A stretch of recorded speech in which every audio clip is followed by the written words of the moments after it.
Hello welcome back to my channel. അപ്പം നിങ്ങളിന്ന് തമ്മനയിൽ കണ്ട ആ സംഭവം പറയാൻ തന്നെയാണ് ഞാൻ വന്നേക്കുന്നത്. വല്ലാണ്ട് ബോറടിപ്പിക്കുന്നില്ല. ഞാൻ ഏകദേശം 3 വർഷമായി യൂട്യൂബ് ചാനൽ തുടങ്ങിയിട്ട്. എൻ്റെ ഫസ്റ്റ് വീഡിയോ എടുത്ത് നോക്കി ചാനലിൽ കയറി ഫസ്റ്റ് വീഡിയോ എടുത്ത് നോക്കിക്കഴിഞ്ഞ് കഴിഞ്ഞാൽ മനസ്സിലാവും. 3 വർഷം മുന്നെയാണ് ഞാൻ എൻ്റെ ഫസ്റ്റത്തെ ലോങ് വീഡിയോ എടുത്തത്. ഇത്രയും നാളായിട്ട് എൻ്റെ സബ്സ്ക്രൈബേഴ്സാണ് കേട്ടോ. കാണുന്നുണ്ടോ എന്നുള്ളത് അറിയില്ല.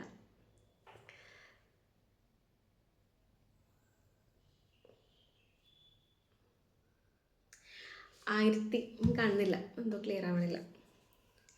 അപ്പോൾ 1197 സബ്സ്ക്രൈബേഴ്സാണ് കേട്ടോ എനിക്ക് ആയിട്ടുള്ളത്.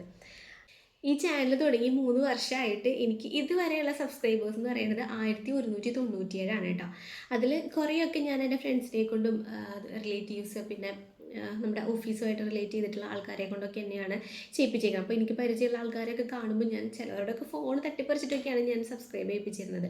എൻ്റെ വീഡിയോസിനൊന്നും അത്ര വലിയ വ്യൂസ് ഒന്നും ഇല്ല കേട്ടോ. നമുക്ക് കൂടിപ്പോയാൽ ഒരു 200 ഒരു 500 റേഞ്ചിലൊക്കെയാണ് എനിക്ക് പോകുന്നത്. ഒരു ആവറേജ് വ്യൂസ് എടുത്ത് നോക്കുകയാണെങ്കിൽ 300 400 500 ആ റേഞ്ചിലൊക്കെയാണ് ചിലത്. ചില വീഡിയോസിന് 30 10 അങ്ങനെയൊക്കെയാണ് കിട്ടാറുള്ളൂ. മുന്നൊക്കെ ഞാൻ ഒരു വീഡിയോ ഇട്ട് കഴിഞ്ഞ് കഴിഞ്ഞാൽ 10 പേര് കണ്ടാലായി. പിന്നെ ഇപ്പോഴാണ് കുറച്ച് ഈയിടെയായിട്ടാണ് നമുക്ക് കുറച്ചും കൂടെ ഒരു 100ൻ്റെ മേലെ ഒരു 200ൻ്റെ ആ റേഞ്ചിലൊക്കെ നമുക്ക് വ്യൂസ് കയറാൻ തുടങ്ങിയത്. സബ്സ്ക്രൈബേഴ്സ് 1197 ആണെങ്കിൽ എൻ്റെ വാച്ച് അവർ 2230 അത് ചിലപ്പോൾ 40 പിന്നെ അത് 2210 പിന്നെ അതിങ്ങനെ കുറഞ്ഞു വരും. ഓരോ ദിവസം ഞാൻ എടുത്ത് നോക്കുമ്പോൾ വാച്ച് അവർ കുറഞ്ഞു വരിക എന്നല്ലാണ്ട് അങ്ങനെ വലിയതൊരു എമൗണ്ടിൽ കൂടാറില്ല. കുറയുമ്പോൾ അത് 10 മണിക്കൂർ 5 മണിക്കൂർ ഒരുമിച്ച് കുറയും. പക്ഷെ കൂടുമ്പോൾ 1 മണിക്കൂർ 2 മണിക്കൂറൊക്കെ ആയിട്ടാണ് കൂടാറുള്ളൂ. എൻ്റെ ഈ ചാനൽ ഇങ്ങനെ ഫ്രീസ് ആവാൻ കാരണം ഞാൻ തന്നെയാണ്. ഞാൻ 3 വർഷമായി ചാനൽ തുടങ്ങിയെങ്കിലും ആദ്യത്തെ വർഷം നമ്മൾ ആകെ ഒരു 2 3 വീഡിയോസ് മാത്രമേ അതിൽ അപ്ലോഡ് ചെയ്തിട്ടുണ്ടായിരുന്നുള്ളൂ. പിന്നെ ഒരു 2 വർഷം മുന്നേ ആയിട്ട് നമ്മുടെ കോടതി വിളക്കിനൊരു തിരുവാതിരക്കളി കളിച്ചിട്ടുണ്ടായിരുന്നേ. അപ്പോൾ അതിൻ്റെ വീഡിയോ ഞാൻ അപ്ലോഡ് ചെയ്തു. പക്ഷേ അത് നല്ല വൈറലായി. ഇപ്പോൾ നോക്കുകയാണെങ്കിൽ 190K ആണ് അതിൻ്റെ വ്യൂസ് കിടക്കുന്നത്. ആ ഒരു ഒറ്റ വീഡിയോയ്ക്ക് എനിക്ക് 4000 വാച്ച് അവർ അന്ന് കംപ്ലീറ്റ് ആയതായിരുന്നു. പക്ഷേ അന്ന് അങ്ങനെ ഒരു യൂട്യൂബ് വലിയ സീരിയസ് ആയിട്ട് എടുക്കാത്തത് കൊണ്ട് തന്നെ ഞാൻ ആ 4000 വാച്ചർ അങ്ങനെ വില വെച്ചിട്ടുണ്ടായിരുന്നില്ല. അന്ന് ആ 4000 വാച്ചവർ എനിക്ക് ആവുമ്പോൾ ഒരു 300 400 ആ റേഞ്ചിൽ തന്നെയായിരുന്നു എൻ്റെ സബ്സ്ക്രൈബേഴ്സ് ഉണ്ടായിരുന്നത്. അപ്പോൾ ഇനിയിപ്പോൾ 1000 സബ്സ്ക്രൈബേഴ്സ് ആവണ്ടേ, അപ്പോൾ അതെങ്ങനെ ആക്കും എന്നുള്ളത് അതൊന്നും ഞാൻ അങ്ങനെ അത് ബോദർ ചെയ്തിട്ടുണ്ടായിരുന്നില്ല. അപ്പോൾ അന്ന് എനിക്ക് ആ 4000 വാച്ചവർ കംപ്ലീറ്റ് ആയ സമയത്ത് ഞാൻ കുറച്ചും കൂടെ എഫേർട്ട് എടുത്ത് നല്ല വീഡിയോസൊക്കെ അപ്ലോഡ് ചെയ്ത് ഷോർട്സ് ഒന്നും ഉണ്ടായിരുന്നില്ലേ തോന്നുന്നു.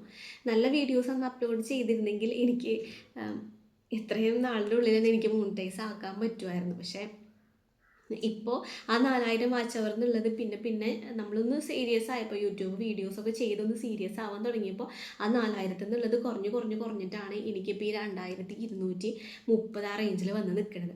അപ്പോൾ എൻ്റെ വീഡിയോസും എൻ്റെ ചാനൽ ഫ്രീസ് ആവാനും അതിനൊരു റീച്ച് കാര്യങ്ങളൊന്നും കിട്ടാത്തതിൻ്റെ കാരണം ഞാൻ തന്നെയാണ്. എൻ്റെ അശ്രദ്ധ മൂലമാണ് എനിക്കിതൊക്കെ സംഭവിച്ചത്. ഏതൊരാളും യൂട്യൂബ് ചാനൽ തുടങ്ങുന്നതും അതിൽ വീഡിയോസ് അപ്ലോഡ് ചെയ്യുന്നതും എന്തിനാണ്? യൂട്യൂബ് ചാനൽ എന്ന് പറയുമ്പോൾ ഒരു എക്സ്ട്രാ ഇൻകം കിട്ടാൻ വേണ്ടിയിട്ട് തന്നെയാണ്. അതുപോലെ തന്നെ നമുക്കൊരു ഫെയിം കിട്ടാൻ വേണ്ടിയിട്ടും 4 ആൾക്കാരുടെ ഇടയിൽ നമ്മളൊന്ന് അറിയപ്പെടുക, നമ്മുടെ മുഖം എല്ലാവരും ഒന്ന് തിരിച്ചറിയുക എന്നുള്ളൊരു ഉദ്ദേശം വെച്ചിട്ട് തന്നെയാണ് എല്ലാവരും വീഡിയോസ് ചെയ്യുന്നത്. അപ്പം ഞാനും അങ്ങനെ തന്നെയാണ്. എനിക്ക് പറയാൻ ഒന്നേ ഉള്ളൂ, നമ്മൾ ഹാർഡ് വർക്ക് ചെയ്താൽ മാത്രമേ യൂട്യൂബ് ആണെങ്കിലും ഏതൊരു സംഭവമാണെങ്കിലും നമുക്ക് രക്ഷപ്പെടാൻ പറ്റുള്ളൂ. യൂട്യൂബ് പ്രത്യേകിച്ച് നമ്മൾ ഒരാൾ വീഡിയോസ് കാണുമ്പോൾ അല്ലെങ്കിൽ അവർക്ക് പൈസ കിട്ടുന്നത് കാണുമ്പോൾ നമ്മൾ വിചാരിക്കുമ്പോൾ യൂട്യൂബ് ഭയങ്കര സിമ്പിളാണെന്ന്. പക്ഷേ എളുപ്പമല്ല മക്കളെ. ഞാനൊക്കെ ഈ 3 വർഷമായിട്ട് ഞാൻ അനുഭവിക്കുന്നതാണ്. നമ്മൾ അത്രയും കഷ്ടപ്പെട്ട് വീഡിയോസ് ഇട്ട് കഴിഞ്ഞാൽ പോലും അതിന് വലിയ വ്യൂസ് വരാറില്ല. വ്യൂസ് വന്നാലും ആരും സബ്സ്ക്രൈബ് ചെയ്യാറില്ല.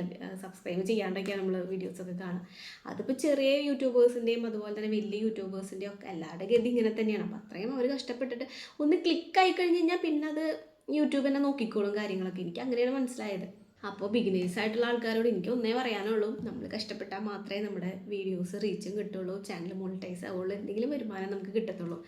അപ്പോൾ നമ്മൾ കണ്ടിന്യൂസ് ആയിട്ട് വീഡിയോസ് ചെയ്യുക, എല്ലാ ദിവസവും വീഡിയോസ് അപ്ലോഡ് ചെയ്യാൻ നോക്കുക. അപ്പോൾ എൻ്റെ ഈ 4000-ൽ നിന്ന് 2100 സംതിങ് ഒക്കെ വരെ എത്തി. 2100 അല്ല, അതിലും കുറഞ്ഞിട്ടുണ്ടായിരുന്നു. പിന്നെയാണ് ഞാൻ നിരന്തരം വീഡിയോസ് ഇടാൻ തുടങ്ങിയപ്പോഴാണ് അതൊന്ന് കയറി 230 ആ റേഞ്ചിലെത്തിയത്. ഇപ്പോൾ കുറയാണെങ്കിലും 10 മണിക്കൂർ വെച്ചിട്ടൊക്കെ കുറയാറുണ്ട്, എന്നാലും 2200 അല്ലെങ്കിൽ 2190 ആ റേഞ്ചിൽ തന്നെ നിൽക്കാൻ എനിക്ക് പറ്റുന്നുണ്ട്. അപ്പോൾ കുറച്ചും കൂടെ ട്രൈ ചെയ്ത് കഴിഞ്ഞ് കഴിഞ്ഞാൽ, ഓരോ ദിവസം ഇങ്ങനെ വീഡിയോസ് ഇട്ട് കഴിഞ്ഞ് കഴിഞ്ഞാൽ കയറുമെന്ന് ഞാൻ പ്രതീക്ഷിക്കുന്നു. അപ്പോൾ ആ ഒരു പ്രതീക്ഷ വെച്ചിട്ടാണ് വീഡിയോസൊക്കെ ചെയ്യുന്നത്. അപ്പോൾ സംഭവം എനിക്ക് ഭയങ്കര വിഷമമുണ്ട്. ഒരു 4000 വാച്ച് അവർ കംപ്ലീറ്റ് ആയി, അതിൽ നിന്ന് ഇത്രയും ഇറങ്ങിയെന്ന് പറയുമ്പോൾ ഇനി അത്രയും എത്തിച്ചെടുക്കാൻ ഭയങ്കരമായിട്ട് ഹാർഡ് വർക്ക് ചെയ്യേണ്ടി വരും. പിന്നെ നിങ്ങളുടെ എല്ലാവരുടെയും സപ്പോർട്ട് വേണ്ടി വരും. അപ്പോൾ ചാനൽ കാണുന്ന എല്ലാവരും ഒന്ന് സപ്പോർട്ട് ചെയ്യുക, ചാനൽ ഒന്ന് സബ്സ്ക്രൈബ് ചെയ്യുക, വീഡിയോസ് ഫുള്ള് കാണുക, അതേ പറയാനുള്ളൂ. വീഡിയോസ് കാണുക, അതുപോലെ തന്നെ കമൻറ്റ് ചെയ്യുക. അപ്പോൾ ഇന്നത്തെ വീഡിയോ ഇത്രയേ ഉള്ളൂ. ബൈ.